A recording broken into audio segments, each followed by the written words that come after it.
Hey everybody, I've been getting a lot of questions about problem 71 and 101 in chapter 2, which are about mass spectra.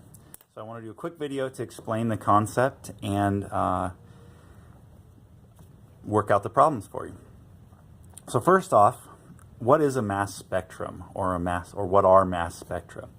So we've got this device and I'm just going to draw it as a box. We actually have two of these in the back room that are designed a little differently. So if you want me to show you what they look like in real life, I can. So in any case, what's going to happen here is this is called a mass spectrometer.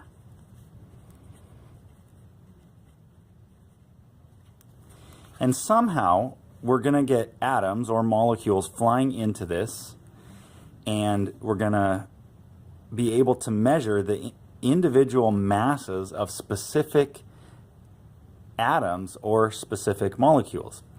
So it doesn't really matter. We're going to get it flying in. It's going to go through some kind of a device.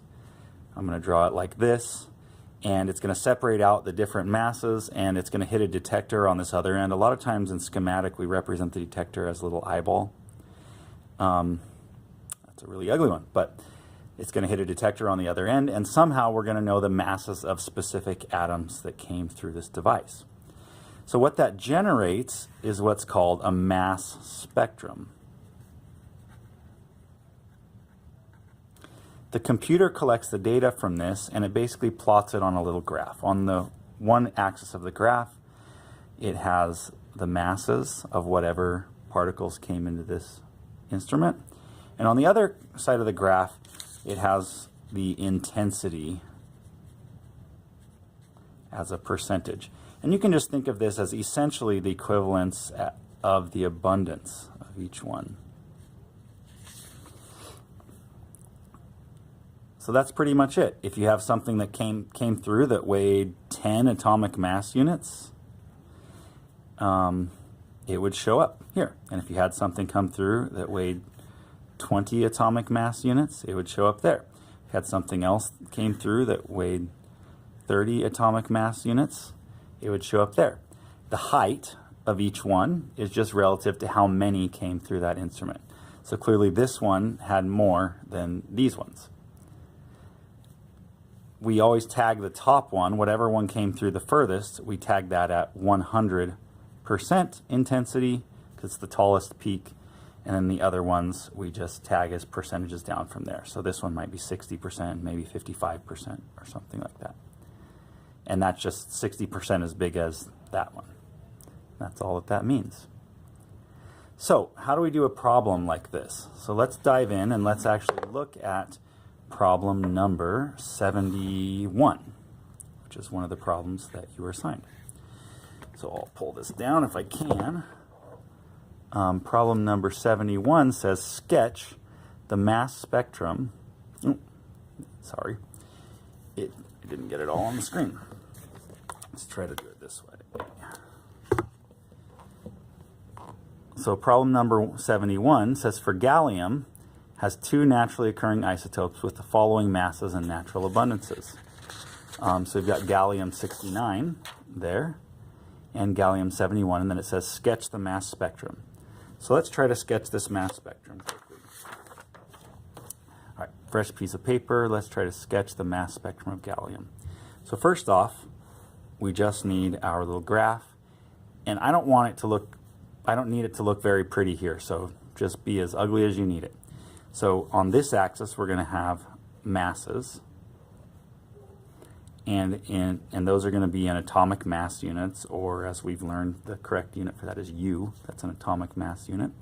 Then on this other axis, we're going to have the percent intensity. Just how much of each one is there. All right, so we know that we're going to need to put some kind of peak, or some atoms came through that weighed 69 roughly atomic mass units and 70 atomic mass units. So each of these that we're drawing is actually a little bit of a range around the number, so we don't need to draw it at exactly 68.92. We can just draw a line at 69. And we don't need to draw it exactly 70.92. We can just draw the line at 71.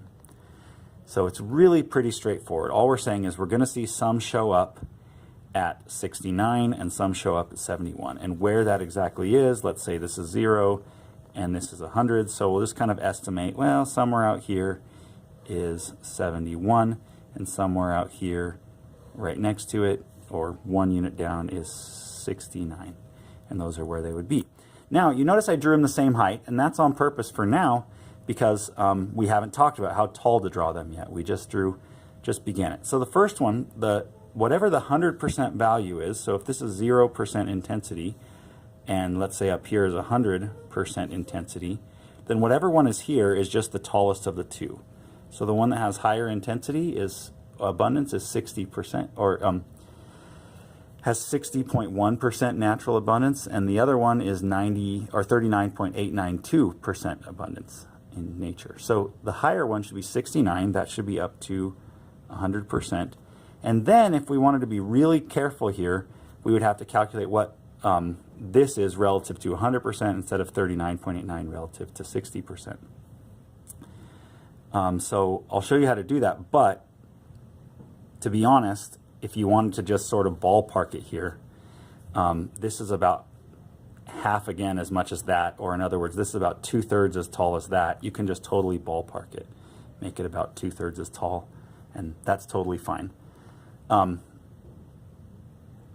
So the way you would actually calculate where that should be if it wasn't at exactly 100%, I mean if this one is at 100% and this one is relative to 100%, is you would just divide them. 39.892 divided by 60.108 is going to give us, and I'm going to grab my calculator really quickly here, 39.892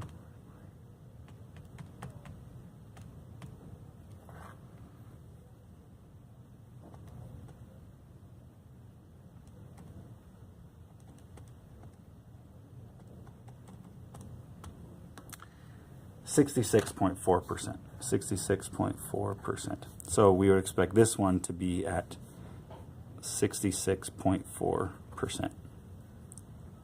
Because 66.4% as high as that one. And that's it. We've drawn our mass spectrum of gallium. All right, so going on to the next problem, the tougher problem. 101 asks us, it says, use the mass spectrum of lead. So now let's use the mass spectrum of lead to estimate the atomic mass and percent intensity values from the graph to 3 significant figures. So I'm going to say right off that there's a bit of a contradiction of terms here. If we really can estimate here, it's important that we are estimating this value here. Sorry, I don't know if the focus is good. Okay, it's important that we're estimating the value here to 3 significant figures. I don't think we can probably do realistically, but we'll do our best. So the idea here is that lead has 4 different isotopes. One is approximately 204 atomic mass units. Another is approximately 206 atomic mass units. Then one is 207 atomic mass units, and one is 208 atomic mass units. And we can sort of guess, not guess, but we could estimate based on this graph how much they are relative to each other. So to do that, this one is at the 100% intensity value. So that's good. So relative to that, we can sort of guess or estimate how much each of these other ones is. So this 206%, it looks like it's a little below 50%. 50% would be right here. So down there, looks like it's just a little below that. So your guess is as good as mine there. I'm going to guess that's like 46% as high as that one. This one is a little lower. I'm going to guess that's like 42%. And honestly, you really can't know for sure unless you're willing to like super carefully measure these, and I don't think that's the point of this exercise.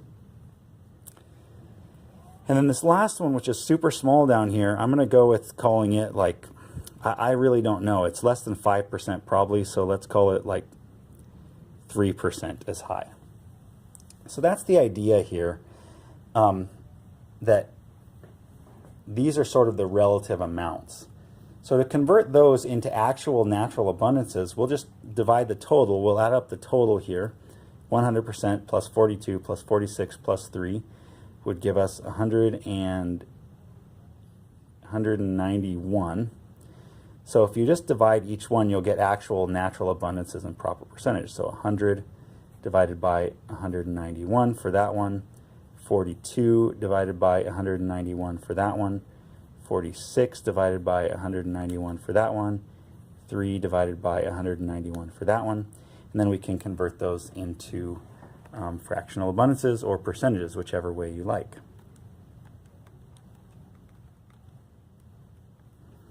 So this would be 1.57%. The next one over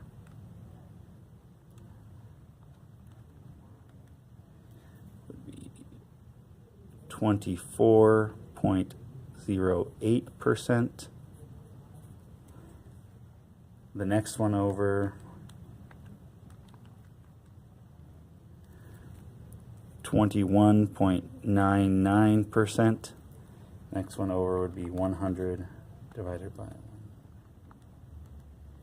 is 52.4%. So these will be their natural abundances, roughly. It's totally a ballpark, and then we could actually do the math like we do for anyone, like we do for any element. So we're going to take, we're going to be looking at, in this case, it's lead. So lead 204, lead 206. I'll switch to something you can read a little easier, actually. Lead 204, lead 206, lead 207, and lead 208 are the 4 isotopes. So for each one, you multiply their mass times their natural abundance. So we'll multiply 204 times the abundance of 0.0157. That comes from the 1.57% up here. Plus 206 times its natural abundance, 0.2408, which came from the 24.08% up there. Plus 207 times its natural abundance, 0.2199, plus 208 times its natural abundance, which came from here. And I should have actually written that the same. Let's go with 52.36%, so that I'm consistent. 0.5236, and we'll just plug that all in and we'll calculate the average mass. So,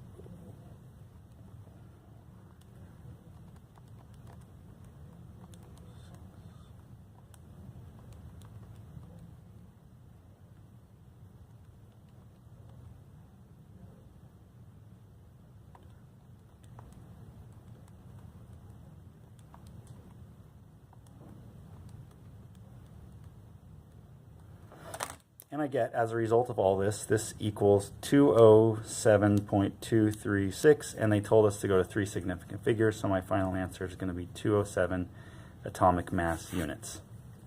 And that is actually the answer that they give you in the back of the book. So surprise, surprise, just randomly ballparking numbers from the picture we're able to pretty reasonably calculate that number. Now, if you got 208 atomic mass units, because you just rounded a little different when you did this up here, that's totally fine. But it just ties together the idea of what a mass spectrum looks like versus the idea of natural abundance and how you do these calculations. Obviously, we'd like to be a little more precise than this, but it's a good ballpark, it's a good estimation, it's a good way to tie those two ideas together. So thanks for joining me. See you in class.